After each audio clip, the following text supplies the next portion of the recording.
All right, bro. It's your man, Dane Diddy, man. I got my man, Animal Brown here. And we What's up, here man? to, not much, man. Chilling, man. I've been grinding, listening to music, man. I need to get around to that Larry June and Alchemist joint. And Two Chains. Can't forget about Chains. I heard it's dope. I ain't It get is. around to it yet. It is. But you've been singing Larry June's praises to me. I still can't get into him. I've been trying. Bro. You gotta. But I hear we got some old dad rap on this one, so I might be able to rock with that. You got to be in the right setting for Larry June, man. It ain't for every occasion, but that's my guy. Hey man, we all catch on to some of these people at some point, right? Like it might hit us at one point or another. I'm gonna check it out though. That's the next joint on my list. I've been on that Coast Contra, but No doubt. but what we gonna do here, man? We got three artists. We got two of your favorites and one of everybody's favorites, right? We got Ye, we got Drake, and we got Beyonce. Yeah. Yeah, so what we doing here, man, you got to name one album, one song, one verse. They can't cross paths. In other words, they can't be on the same album. Basically, like if this was in a time capsule, you sending this 100 years in the future, 100 years in the past, you picking one of those for that group of people to listen to, man. So who you want to kick it off with?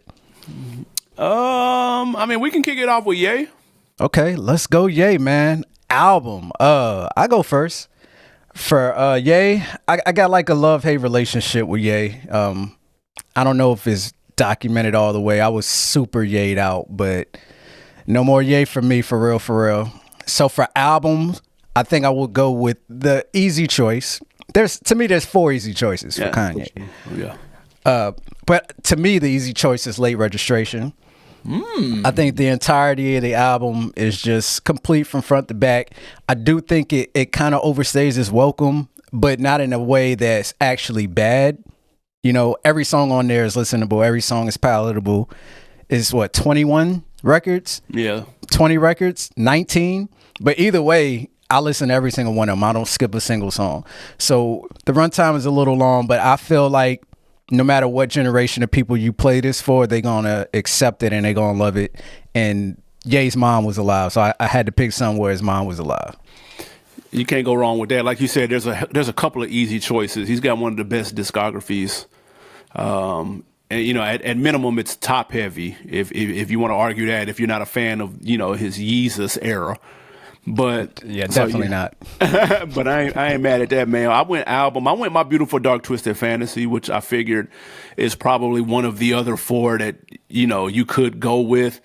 I felt like it showed off his crafting of albums.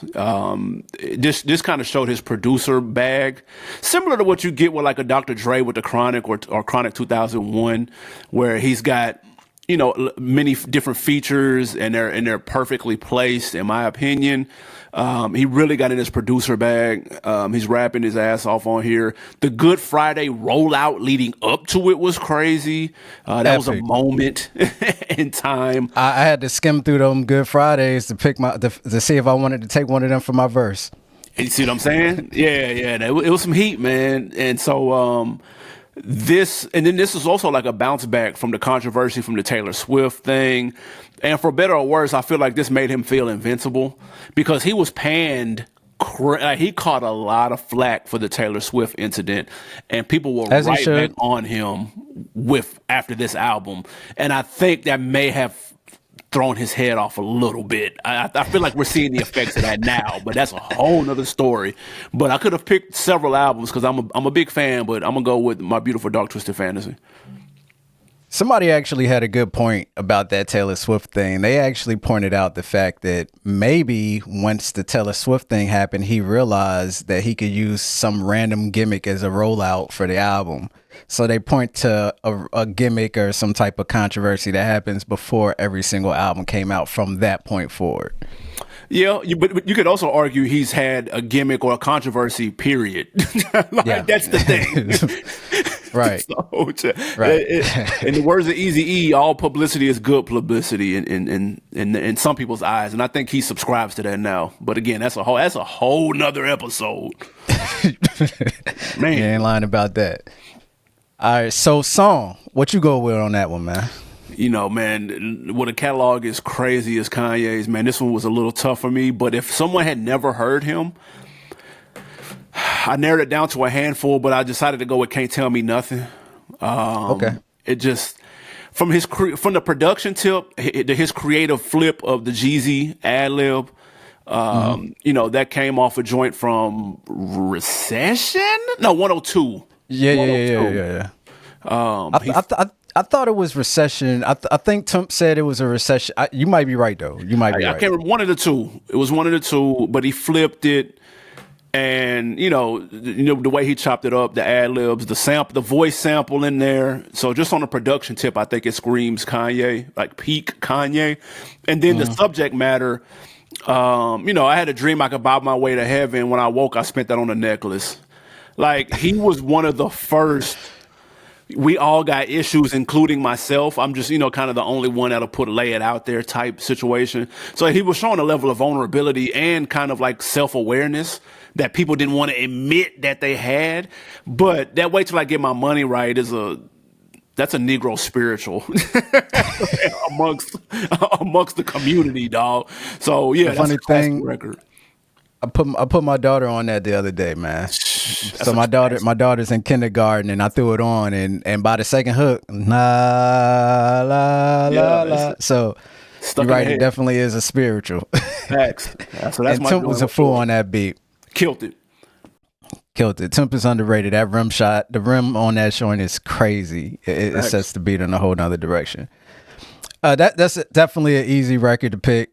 I actually went with a song that I felt, if you never heard Kanye, you basically get an explanation for how he got the way he went. And that's Last Call from College Dropout, the last song. I love the creativeness in that. That was one of the moments where I was just like, yo, this dude is different. He got everybody to do they stuff. Like it's irreplaceable to get Dame Dash to do his lines because nobody talks like Dame.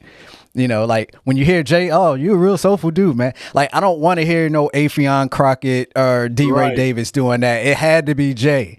So just the fact that he added those little elements and stuff like that, and he brought back the line that he said everybody in Rockefeller dissed him for with the mayonnaise whip when he's like, they said that shit was dope. Everything else is trash. So I feel like anybody that's never heard Kanye, if you heard Last Call, you would kind of walk away impressed, and it would inspire you in a way, for anybody that's on some type of ambitious journey. I agree. Yeah, that's a joint, classic album, classic song. Not much to add to that. Shit. All right, so verse. I was trying to figure out a criteria for myself of what I was gonna go for in verses, and I was trying to say, hey, I want to pick something as current as possible, like from an album or from like a feature or something, to prove that they still got it. But the funny thing about Ye is I fell off of Ye like a decade ago. I can't really get with it, man. So what I actually, it's controversial like that. I feel like a lot of this stuff, Pablo, all of that stuff is super overrated. But wow. Yes, absolutely. Sheesh. What I ended up going with was a record that I think if you never heard Kanye, you're going to have fun on this verse. And that's Selfish. Slum Village. He produced the record. He's having fun, dope punchlines. This is when Kanye he was really like untouchable. Everything he was touching was crazy at the time. And I just think that's a good moment for somebody that's never heard Kanye before to check out.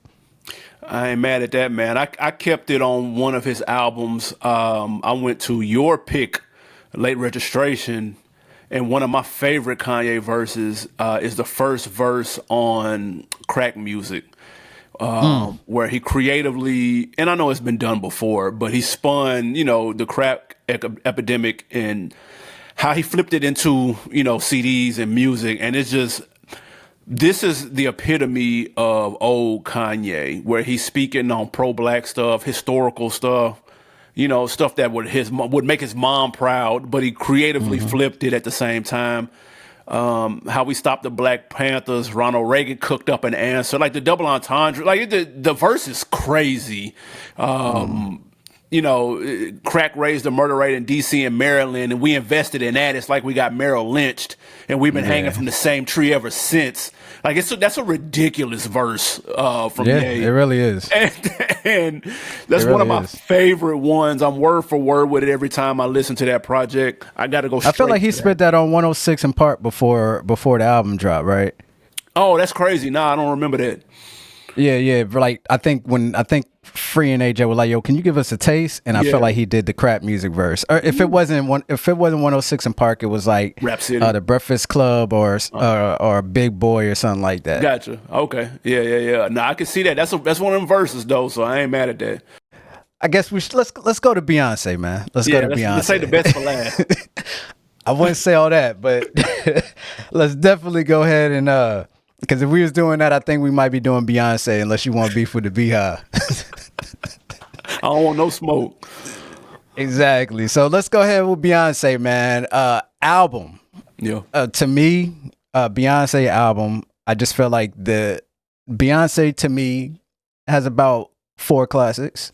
Oh wow. 4 classic albums. I think she stacks them up. She's no joke. Okay. I go with Lemonade. Okay. I feel like that's kind of like a cheap, easy pick. Everybody talks about that, but to me, that's really like Beyonce's magnus opus. It's crazy from front to back. The level of vulnerability on that album for her is crazy. Like so crazy that Jay-Z had to make a reply album to the Lemonade album.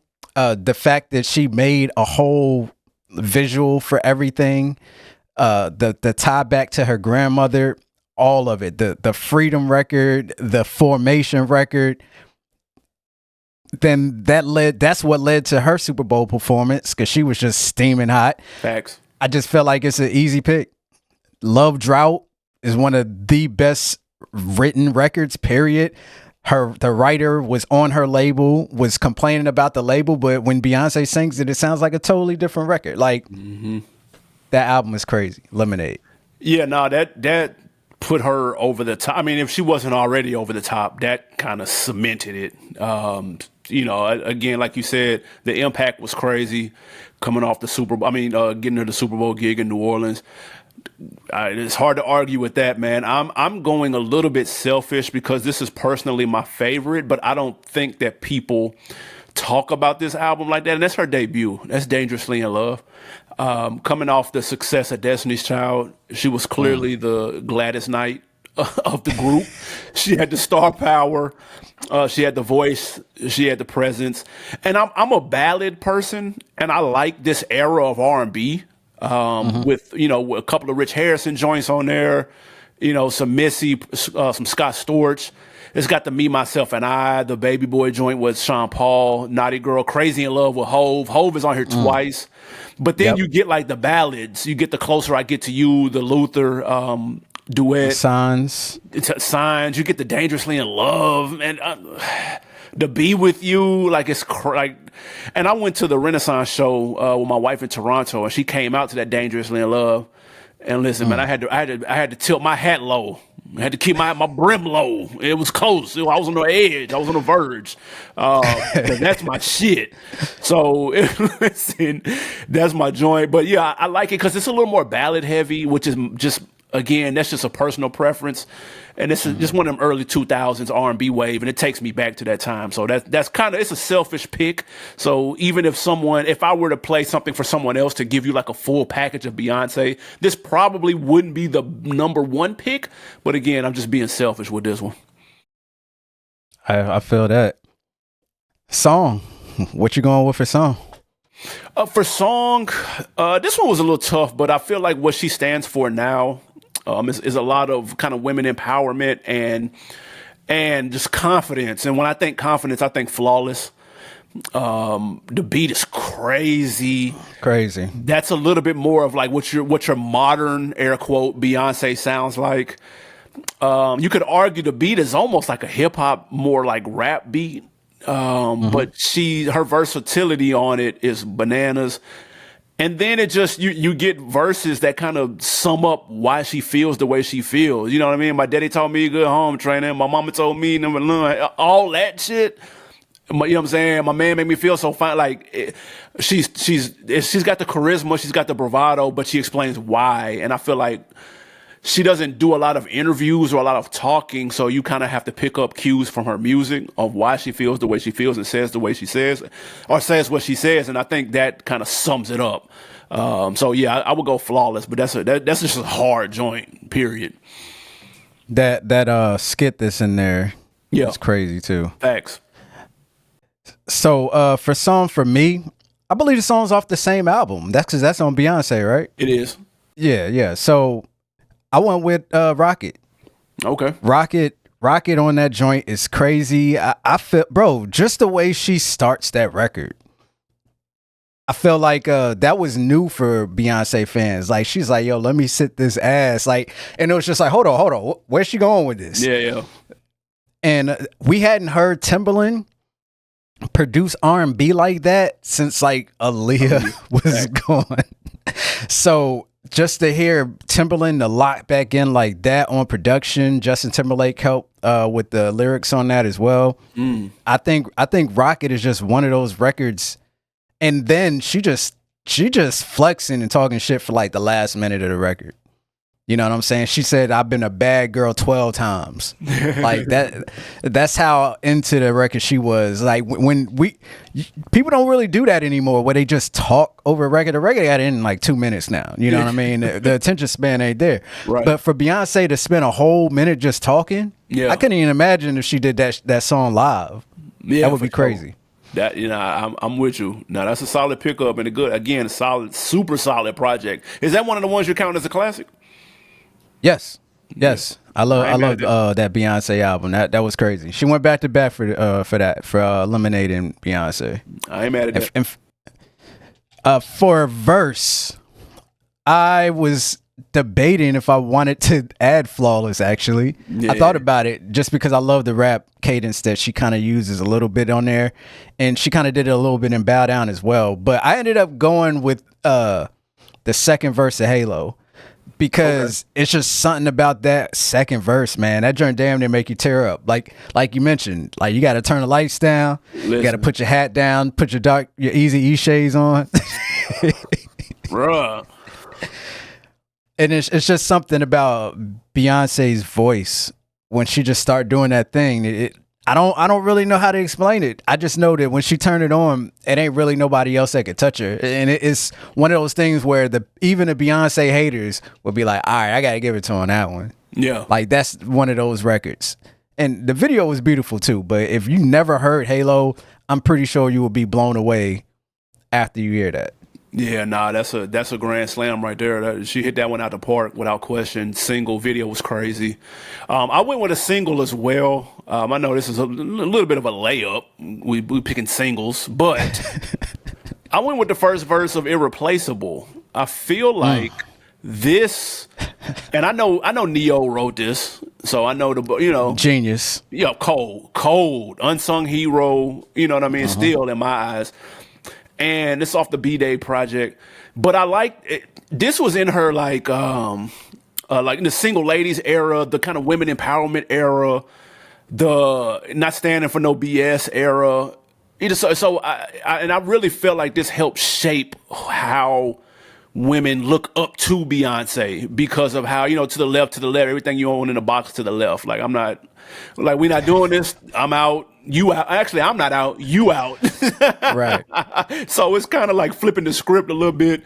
And like, all of this stuff is mine. Yeah. All this is me. Like, so you can, your cab is on the way. You can wait outside, down the street, whatever. But I'm not, like, I'm just not going. Like, and you can't. It's hard not to respect it. You got to be a hater to not respect that. So I think that's a fire verse, fire song, honestly. But shout out to Neo, shout out to Beyonce for delivering it. Shout out to Neo's aunt. He said that's who inspired that record. That's a bad man though, on there with that pen though. Neo, I just finished singing Neo's praises on my Beyonce Rihanna breakdown because of all the records he's done for her. This just crazy. Neo is just, and I know people mad at the wives. Hey, the music, cold, songwriting, cold. He really can't really be touched, man. Crazy. Facts. So. Your man. Yeah, let's go. I'll let you end all of them since that's your guy and everything like that. So you can get the last word. OVO Brown. OVOAB has entered the chat. Be clear. Yeah. I'm gonna try to keep my personal feelings out of my critique. As long as you don't go too crazy, I won't go too crazy. Yeah, I'm just gonna speak truth. That's all. That's all I'm gonna do. I'll try not to. Hey, you know the line. Don't tell lies on me. I won't tell truths about you. All right. So album for Drake. I went. Obviously, I feel like anybody clicking would just be like, Take Care. I feel like that's it. I don't see how, bro. That's a 99% layup. Facts. All of the songs on there are crazy. Some of my favorite Drake verses are on there. Lord Knows. Man, I'm about to say Lord Willing. Yeah, Lord Knows with Rick Ross. Stupid. That's one of my favorite Drake verses. Yeah. Some of my favorite Drake schemes on this album. The production on this album is crazy. He was. I just remember this moment. It was just like a really big moment for hip hop. A really big moment for him and Young Money. Nicki was like right behind. It's just an easy layup. I just don't feel like anybody could fight against that. I agree, and I agree so much that's the one that I also picked, and that's because I didn't want to reach. And why reach when the layup is the lane is wide open? Like, let me just take the 2 points. That's a fast break layup right there. Yeah, that's it. And this introduced many people to the weekend. Some people to Kendrick Lamar. This was a young Kendrick Lamar on here. And just the features, I feel like he hit the features out of the park. Wayne on Hell Yeah Fucking Right, Andre 3000, and Wayne on the real. I mean, I know Andre was the flute, but still.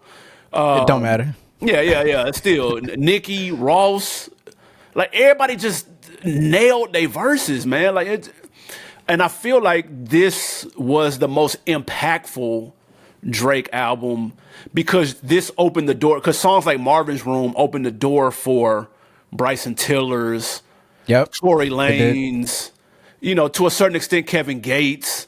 Like it kind of opened the door for that sound. Like this was, if you were trying to get a deal, you had to be able to rap and harmonize after this album. It wasn't enough to rap. They were like, hey, can you sing a little bit? Can you? I feel like this would had that impact. So I could have picked from many classics, but I went with the layup. I don't know about many, but hey. First, I do want to say shout out to Bone Thugs and Harmony. We mentioned Harmonize, and you got to shout out Bone Thugs. They definitely opened the lane for a lot of people. That absolutely. I feel like but I don't know if people felt like they could. I don't know if people felt like that they could replicate that because Bone. They definitely did something a bit different. It wasn't the same thing. But it was the steps, right? Like what Bone did, it was the next step on the block of what Bone had built. I agree. That's a fact. All right, man. Song for me, I actually went with 0 to 100. I think 0 to 100 is one of his craziest joints ever. I remember when this song came out. This song was so fire, Diddy got mad. Trying to fight the man in the club. That's how. That's how you know your song is tough. when Diddy ain't know what to do with that beat anyway. Yeah, when someone who wasn't gonna do anything close to what you did to it is mad. Yeah, like seriously, like we really sit here and think about what was he gonna do with that? Yeah, just leave that. You got to just give it to him. And be like, well, okay. But Drake puts the whole beat in a body bag. Some of the funniest, flyest lines in that joint. He put it in the body bag, dug it back up, and sung on it, and put it right back in the hole again. Yeah, 0 to 100 is an easy layup. I could have went with a lot of songs actually for this, but I just went with 0 to 100 because that's one of my favorite Drake joints. It's on every gym playlist that you put on that you got a Drake song on. And then plus that became like a saying. 0 to. Yeah. I've been in public places. I was at a Wale show, and somebody was in somebody else's seat, and they was all like, it was getting a little tense, And the chick was like, "Yo, this can go from 0 to 100 real quick." I was like, "Oh, this is a thing now. Okay, got it." Okay. Wow. We don't want another Diddy situation. But yeah. So, but that's a great pick though. Not mad at that. I went with Connect off of Nothing Was the Same, which is probably my favorite Drake album. But I wanted a song where it's got there's a beat switch on here, and he's kind of harmonizing / singing at the beginning and then rapping at the end over that kind of slowed down, almost Texas screwed, but not quite beat, which became like a signature sound. So if someone had never heard Drake, this was one of the ones I would be like, yo, this is kind of him encapsulated. He's got relatable lyrics. You know, he's trying to see a girl at the end. His license is suspended. He only had a couple of dollars to put on the gas. He's like, yo, don't fall asleep. Like we all been there, right? Yeah, we all been. The college days broke as hell. Hey, don't fall asleep on me. Hang in there. Hey, I felt that. Yeah, absolutely. On my listen. You know, he's in his uncle's whip. You know what I mean? Like it's just one of those ones that I feel like is what made people gravitate toward him in the first place. In addition to the sound being something we weren't used to. Again, he take the beat, strips it down, slows it down, and then raps over it. So it's a dope record, man. It's very catchy, and it's just one of them B-side joints. I think it's just a strong B-side. Yeah, I agree with you on that. So for verse, so many. like I said, I absolutely. When I was sitting there thinking, like, you know, same thing like I said earlier, I wanted to pick something current to show that people could still do it. Sure. Even though I ain't really messed with Drake's albums like over the last 6-7 years for real. Like, yeah, straight duds. But I wouldn't tell you that I wouldn't say that he's whack. That's fair. I would just say I don't like the albums. That's fair. I actually went with You Broke My Heart. Okay. For my dogs, the extra joints that he threw on there. I wasn't really a fan of the album. However, when he threw the extra joints on there, I was on all of the extra joints. Yeah, they were heavy. The extra joints was tough. I think he knew. He needed to do something to show. Like, cause I'm not a fan of R&B like singing Drake. I like rapping Drake. I like bars Drake. I'm one of those people that have been screaming what Charlamagne has said, like from like Take Care. Like, I don't really like. Yeah, you can sing, but I prefer to hear you rap because I feel like you excel on that on a different level. We like for the singing stuff, we got The Weeknd. Everybody else kind of came in behind you and tried to copy that lane. Yeah. And we got quality here and there, but when it comes to rapping, like the way he does it, like for however I feel about him as a person, when it comes to rapping, he can rap. He's like you know, like Logic. Nobody's gonna be able to tell you Logic can't rap. No. But yeah, You Broke My Heart is crazy. The line flips, the entendres in there are crazy. I will say Fab came in and murdered it after him. However, what I will say, he did. Him and Trey Songz. That joint was tough. He said, I might send my little youngin' fuck his wife because these niggas out here pippin' hating. Like, I don't think people caught that line. Like, that Fab line is absolutely crazy. Fab is crazy, period. But yeah. But Fab knew how hard he had to go because of what Drake had already done on that beat. Like, he had absolutely destroyed that beat. And I even love the singing on that. Like, everybody, like the whole fuck my ex part and all of that stuff. Catchy. Absolutely great. Yeah. Absolutely great. So shout out to You Broke My Heart. Yeah, great verse. I could have went with a lot of different verses though, for real though. That's a dope joint though, man. And like you said, that re-release, that was for the hip hop heads that had been asking him to do, excluding that song, because that's more of a Drake type record with the catchy harmonizing and stuff. But the other joints were just like bars though, over the conductor beats. Yeah, that shit was crazy. Yeah. Absolutely. Verse, this is almost impossible for me. Imagine if we had bar.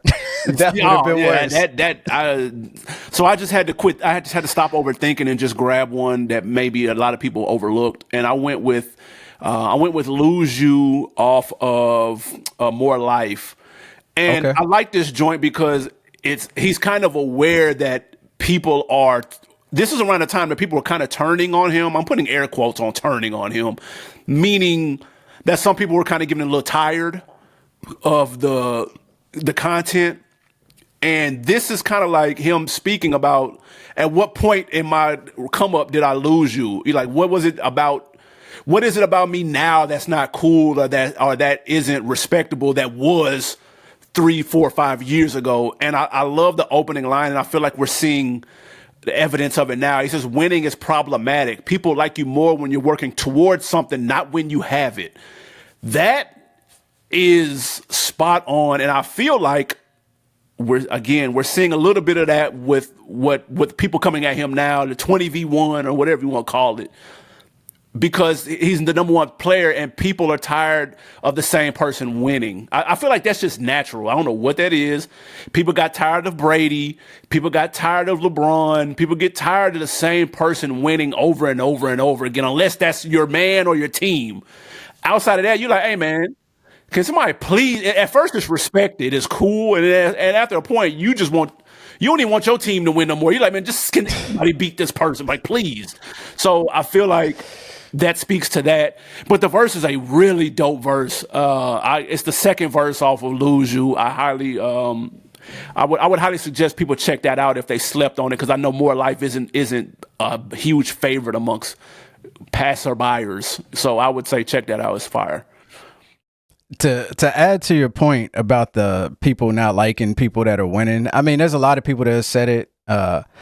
I feel like, you know what somebody said first, they love you, then they hate you, then they love you again. Oh, that was Hove. Facts. Hove said that.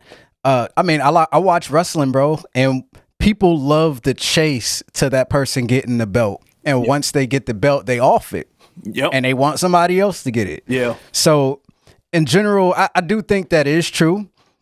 However, I do think there are situations like I don't feel like people want to see Clarissa Shields lose. You know what I mean? Even though she's been winning for a long time. Now, however, if she does get out here and say something crazy, like people used to love Mayweather. True. But when he went to cocky money Mayweather, I think that was his gimmick where people wanted to see him get knocked out. So I feel like people did turn on Drake. Like for instance, for me, I don't feel like I turn on artists. However, I do notice that in general, after the artist isn't broke no more, the more they deviate away from the creativity. And because it feels like, man, Joe Budden had a line, right? He was like, he said, if you ain't sell 5 mil, they had enough of them. Let me find out hip hop is going Republican. and it always makes me laugh when I hear that verse, because it's like one of those things where it's just like, okay, you have to be successful, but then once you're successful, it's kind of just like, no, you got to go back to being broke again. Yeah, you can't be rich. Right. Like, you know, I mean, Brady, people hate Brady for a reason. Nobody turned on Vic ever. You know what I mean? Nobody turned on Deion. They would have turned on. Maybe. But I mean, you know, people turned on Patrick Mahomes for a reason. You know what I mean? Like his wife, all the corny stuff he said in interviews, the Billy Fly shit he be talking on the side. Yeah. The refs. So I do think there is some truth to your assessment. But I mean, I said the same thing. Like at some point, people are gonna want to see Kendrick lose. You know, it's bound to happen. I don't know. I don't know when that point is, just because I do feel like Kendrick prioritizes the quality of music and the art. But at some point, like if he do a song with Madonna, it's up. Yeah, no, it just when you get propped up like that, you're propped up just for people to clip you. There's 1,000 examples of it, so it's no different. I don't think anyone is immune to that. If you're not in that position, then you just haven't won enough. I'm telling you, like it's bound. I don't know. Maybe a Beyonce, I guess. I mean, do people want Beyonce? I don't think people hate on Beyonce. That's what I mean, though. I'm saying if I were to look at an exception to the rule, Rihanna, probably her. Who? Rihanna. Yeah. She's retired now, but I mean, based technically, yeah. And I ain't mad at it, but yeah. But you see it though. You see the Yankees. You see the man. When people start winning a lot, man, it's like, yo, all right, I'm tired. It's not. It gets boring, and they become unrelatable. People like underdog stories.